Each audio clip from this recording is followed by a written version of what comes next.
You might not enjoy living in a tiny space like this, but I do. And I suppose that's a really big lesson of nomad life. It's very unique. It's very tailored to each individual, and it's an experience that is very, very profound. Wow, what a 6 months it's been. It's been an extraordinary journey with you into nomad life and this nomadic existence. There's so many of us out here really enjoy and get a lot from in this life. So I just wanted to take the opportunity to say thank you for 10,000 subscribers. That's a pretty decent milestone in the first 6 months. And 1.3 million we're heading to. 1.3 million views on this nomadic content that we're putting out here.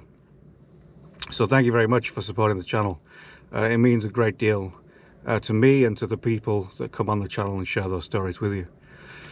The idea is to inspire, to provoke, to rattle a few cages about a different way of living, and I think we're achieving that. So together we can keep on doing this. I have no intention of leaving the nomad life, so I'm going to be here. Whether you're with me or not, I'll be here, and we'll be doing it. We'll be out here living the life. From my perspective, I've taken a different path over these last 6 months. So in real time with the channel, I've been sharing stories of the great people I meet and spend time with. But it's also been a very personal journey for me because I've changed up my nomadic residence. Before this, I was in a different setup, and now I'm essentially living in my car full time. And even when I have the opportunity to maybe stay in a house or stay in a hotel, I'm still very much committed to staying in my car and making the most of this experience. But for me, what's happened, and it's interesting, this coincides with hitting 10,000 subs as well, because I think I'm going to remember it because of this, is that I'm now actively seeking opportunities to stay connected to my vehicle. I want to stay in my car. You know, I was camping here last night on the North Wales coast, and I just, even when I have the opportunity to stay in a nice comfortable bed, I'm like, well, no, I'd rather sleep in my car. I'm like, what's happened? What's happened? This is a tiny space, and it's taken some configuring, and again, even with this tiny space, I do change the modes quite often as well. So sometimes I'll have the table set up, sometimes it'll be the full bed, because I can, you know, it's basically a double bed in here if I want. Sometimes I'll keep one of the seats up so I can work from here with the laptop on my lap. Sometimes I'll put the seat down so I can have my e-bike in here when I'm going on road trips and I want to access towns quite conveniently, so I'll jump on my bike and have a ride around. So it's getting used to the space, but it's getting used to the function of the spaces. I think that's been a really big insight for me over the last 6 months. It's a tiny space, and I've had a fridge in here as well, like a nice sizable fridge, so I can keep food fresh. Sometimes that doesn't quite work if I'm stationary, say, for a period of time and there's no sunshine, then power becomes an issue, especially if I'm not moving around and charging the batteries with the car. So I have to think about this thing. Sometimes well, a lot of the time when the sunshine and when I'm on the move, I can keep my fridge running, but it can be a challenge when you're not doing either of those things. You're not experiencing the sunshine, and you're not moving around to charge the battery through the car. So there's been some learnings, some serious learnings on this experience. One of the other insights that I've found to be really important from my experience, and each will have their own system and their own preferences and needs, but for my preference and needs, I don't want to be driving around in a big van. I really like seeing these vans, and I love the idea of them, and I like that people enjoy that, but it's just not for me. I prefer multiple options when I'm camping and car camping. So when I arrive in a town like this, or one down the coast, or wherever I may be, I like the option of being able to just park up and, you know, chill and then get some rest. Whereas In a bigger van, you're more conspicuous, you stand out a little bit more, and it could lead to, you know, a myriad of different problems. Whereas in this Berlingo, in this car setup, I can just blend in very nicely. No one really knows I'm camping in here. So that's been a great insight in terms of my experience. The stealth way is definitely suited the way I want to travel, the way I want to interact with towns, villages, cities, the coastline, and the way I want to avoid restrictions where possible.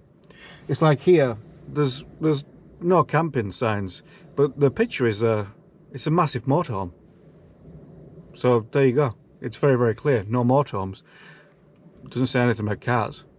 So there's things like that you can do in a car that you can't necessarily do in a motorhome. We have to be, you know, smart about the way that we continue this nomadic life, that's for sure. They are starting to clamp down. But what I've found in this 6 months is that it's not as bad as people are saying. It's probably not even bad as what I kind of predicted or said in the previous video. When you're out here every day and you're experiencing all these different places, you realize there's still an abundance of places where you can park up for the night and just get some rest and enjoy yourself. And there's a lot of doomsayers on YouTube, obviously. It's clickable, it's a good topic, but in my experience, the lived experience for the last 6 months, there's still plenty of park ups. It's just some of the more touristy spots, some of the more popular spots. I think the locals are wanting a clampdown from the council because they're not willing to tolerate some of the behaviours of people in camper vans and motorhomes, and people not respecting the places. And that's fair enough, but as I've said in previous videos, that can be locals as well. It's not just confined to travellers. Actually, people that come through, I think they tend to be the most respectful. So there you go.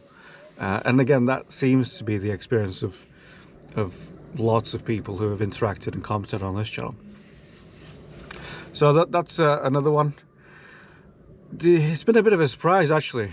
I was wondering how I would respond to being a more out there nomad, less stationary, more mobile, more about seeking a place to stop every night.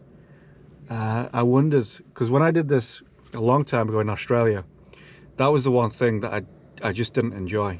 I had a VW camper van going around Australia as a 20-odd-year-old, and even though, you know, Australia's a massive land and van life is pretty good over there, I still didn't enjoy, you know, trying to find a park up every night.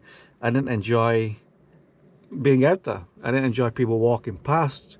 I didn't enjoy just being so visible and so conspicuous. I didn't like that element. So I think I catered to that preference and that need well in this new setup that I have. But the big surprise is I'm very, very comfortable now with just being parked up.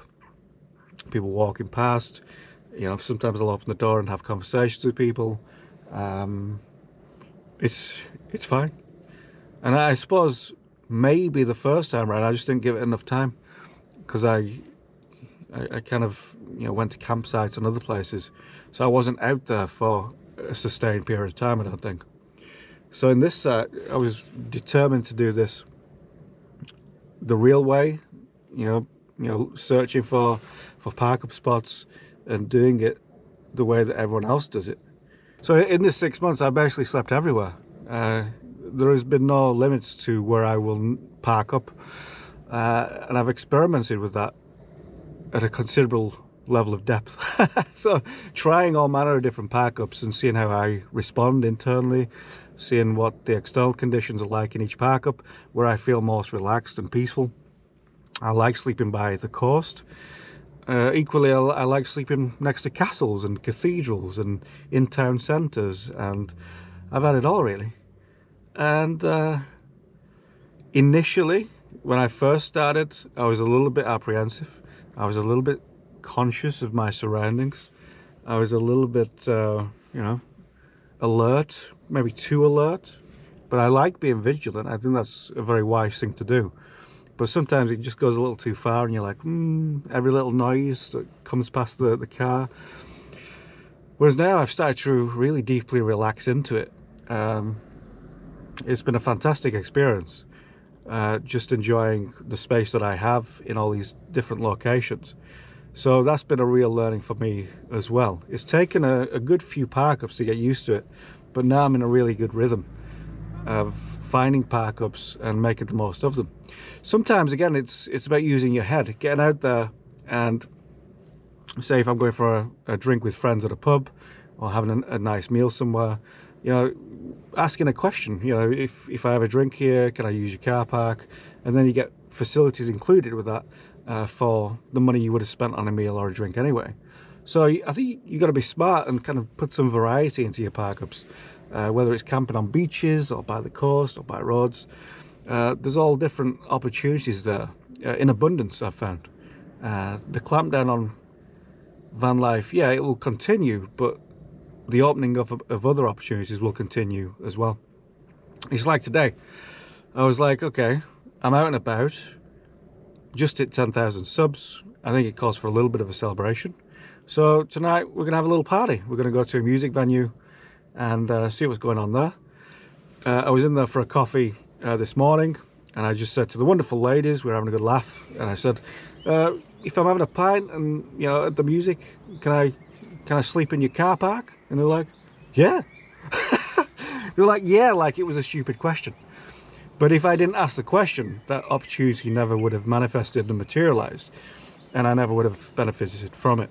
But I'll show you a few pictures of the park up I have tonight, because it's a good one. And again, no question, no result. So I think as nomads, we have to use that resourcefulness in every situation. We have to ask questions and just see what the answer is, and not take offense if the answer is no, but also just be grateful if the answer is yes. And there are so many hidden opportunities out here in nomad life, so many hidden opportunities to have a great park up, a great experience, and meet some great people. Heat from the sun, you know the summer has begun. Heat from the sun, the summer has begun. Sounds and colors of summer, memories seen and heard. Heat from the sun, you know that summer has begun. Heat from the sun has begun.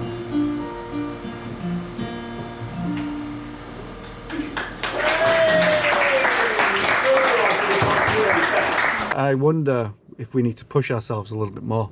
As I've grown into this experience, this new experience over the last 6 months, I've started to push boundaries more and become more confident with that, which has been great actually. I've really enjoyed that. And you get to meet some awesome people as well and tell some great stories like that one. So there you go. Enjoy yourself. Let's get out there. Have some fun. And that's what I've done. So there you go. I think one of the other things I've learned from this 6 months has been my desire to nomad and nest. I think there's some people I've shown on the channel that they're a part-year nomad, so they live in a house and they live in a car or a boat or, you know, whatever it may be, and they enjoy that experience. I think there's something inherently human about that, the desire to nest. There's a big trend in nomad life where a nomad will spend a few years in a van and then they'll seek to get some land and then just have a nice, safe, secure, peaceful park up for themselves, a little slice of the earth for them to call home. And I really resonate with that. I think that's really important to do that. So that's been another key insight in this ability to nomad and nest. So to find a nice regular park up or a spot or a place that you can go and just breathe, because you don't want to be moving around all the time. I mean, some people do and they enjoy that, but it's not for me. If I have a period of, say, a week or a few days here and there, and I'm searching for park-ups going from different town. After a few weeks it can get a little bit yeah, you need a little bit of respite from that. So I just take a few more days in each place, or I'll find my bases and go to some of my bases, which are very, very peaceful, and you're not having, you know, people kind of walking past up and down, and you just get a chance to breathe a little bit deeper. And that's been a key insight for me. I think this opportunity to nomad and nest. I think you can have both. I don't think it's any less authentic doing that. And it's kind of like being a slow mat. You don't have to rush from place to place. That I wouldn't enjoy. If I was just going on a massive road trip and I'm spending one day in each place, I wouldn't. That's not my thing. Again, in a future video, I think I'll probably look at a few highlights and a few challenges of this that I haven't mentioned in this video, because there's lots to consider here. You know, basic things like getting water and disposing of waste and things that you need to consider in this lifestyle. A lot of that has come through in the content I've shared so far through the stories, and I expect to be more direct about that in the future as well. So thank you very much for your support, for your friendship, for your interaction with the channel. Every like and comment is massive for a small channel like this, and if you continue to do that, we can continue to make stories and showcase some great nomads out there doing some incredible things, and showing people that there is a different way. Even those that find themselves in tough times and hard situations, there is another option. There is a way back to a life that you want to live, and there is something that you can do in every situation, every scenario, to make your life enjoyable. You might not enjoy living in a tiny space like this, but I do. And I suppose that's a really big lesson of nomad life. It's very unique. It's very tailored to each individual, and it's an experience that is very, very profound. But you can't compare and contrast them. You can take insights and inspirations from each story, each example, but your experience is so unique, so profound. I think it's a path that we haven't really looked at in terms of enlightenment or awakening, but for a lot of people I've met, this has led to some serious introspection, contemplation, meditation about the kind of person they are, about the kind of person they want to be, and about the kind of life they want to lead. So if nomadism is a path that opens up those deep questions about the human experience, then I'm all in. You know, it's a phenomenal thing once you've experienced it. And maybe you experience it and it's not for you, and that's okay too. But I say everyone should try at least a couple of months in this experience, being out here totally free and just being with yourself, and let's see where it takes you. Thanks again, and see you in the next video.